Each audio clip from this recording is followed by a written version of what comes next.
என்ன டாக்டர் பிள்ளைங்களை ஏச வேணான்னு சொல்கிறீங்க, இப்படி எடுத்து வச்சுருக்காங்களே அப்படின்னு நினைக்காதீங்க.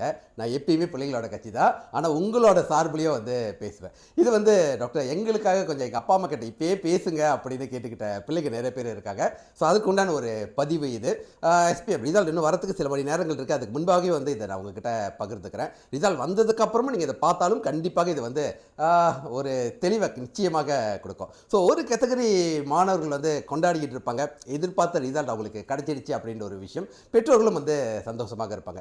இன்னொரு கேட்டகரி பெற்றோர்கள், அதாவது அது நீங்கள் சோகமாக இருப்பீங்க அப்படின்றத விட எதிர்பார்த்த ஒரு விஷயம் நடக்கலை, அல்லது பிள்ளைங்க இந்த மாதிரி ரிசல்ட் எடுப்பாங்க அப்படின்னு ஒரு எதிர்பார்ப்பில் நீங்கள் இருந்திருப்பீங்க.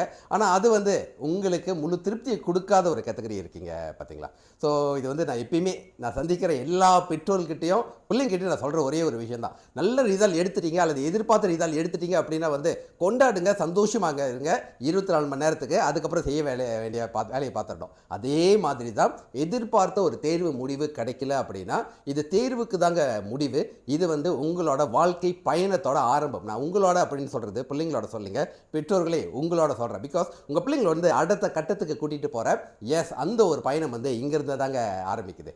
ஸோ நீங்கள் அவங்கள ஏசலாம் அல்லது ஒரு மன கவலை அப்படின்ற ஒரு விஷயம் 24 மணி நேரத்துக்குள்ளே வச்சுக்கோங்க. அதுக்கப்புறம் ரொம்ப தெளிவாக ஆமாங்க அடுத்த கட்டத்தை நோக்கி கண்டிப்பாக பிள்ளைங்களை வழிகாட்டி கொண்டு போகிறது நண்பா நமது பொறுப்பு. இதில் நிச்சயமாக நான் உங்கள் கூட இருப்பேன் அப்படின்ற என்னோட உறுதிமொழி உங்களுக்கு தெரியும். ஸோ அதே நேரத்தில் நீங்களும் அதுக்கு ஆதரவாக நிச்சயமாக இருக்கணும். எந்த ஒரு தேர்வு முடிவாக இருந்தாலும் அதற்குண்டான படிக்க வேண்டிய வாய்ப்புகள் இருக்குது. ஸோ தயவு செஞ்சு ரிசல்ட் சரியாக எடுக்கலை, படிக்க வேணாம், வேலை செய்ய அப்படின்னு மட்டும் சொல்லிடாதீங்க.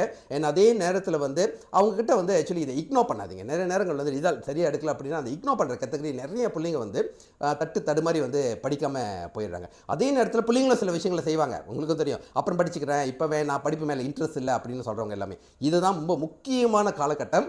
பெற்றோர்களே நீங்கள் இப்போ அடுத்த கட்டத்துக்கு என் கூட சேர்ந்து, அதாவது நான் உங்கள் கூட சேர்ந்து அவங்கள வழிகாட்டி கொண்டு போகிற ஒரு விஷயம். நான் ஏற்கனவே சொன்ன மாதிரி எந்த ரிசல்ட்டாக இருந்தாலும் நிச்சயமாக அவங்க திறமைக்கு ஏற்ற மாதிரி எதிர்காலத்தில் நிச்சயமாக வேலை வாய்ப்பு கிடைக்கிற மாதிரி உள்ள வாய்ப்புகள் படிப்புகள் நிச்சயமாக இருக்குது. நான் நிச்சயமாக அதுக்குண்டான வழிகாட்டுதலை தொடர்ந்து உங்கள்கிட்ட கொடுத்துக்கிட்டே இருப்பேன். அதுக்கு முதல்ல நீங்கள் எஸ் ரியாலிட்டி அக்செப்ட் பண்ணிக்கிட்டு அதே நேரத்தில் பிள்ளைங்க கூட சேர்ந்து இந்த பயணத்தை தொடர்ந்து வழிகாட்டி கொண்டு போகணும் அப்படின்னு என் கூட சேர்ந்து நீங்களும் உறுதிமொழி எடுத்துக்கங்க. ஸோ நிச்சயமாக பெற்றோர்கள் பார்த்துக்கிட்டு இருக்கீங்க, பிள்ளைங்க பார்த்துக்கிட்டு இருக்கீங்க, நிறைய ஃபேமிலி குரூப்ஸ் இருக்கும், ஸ்டூடெண்ட்ஸ் குரூப் இருக்கும். அங்கே இந்த தகவல் பரவலாக பகிர்ந்துக்குங்க.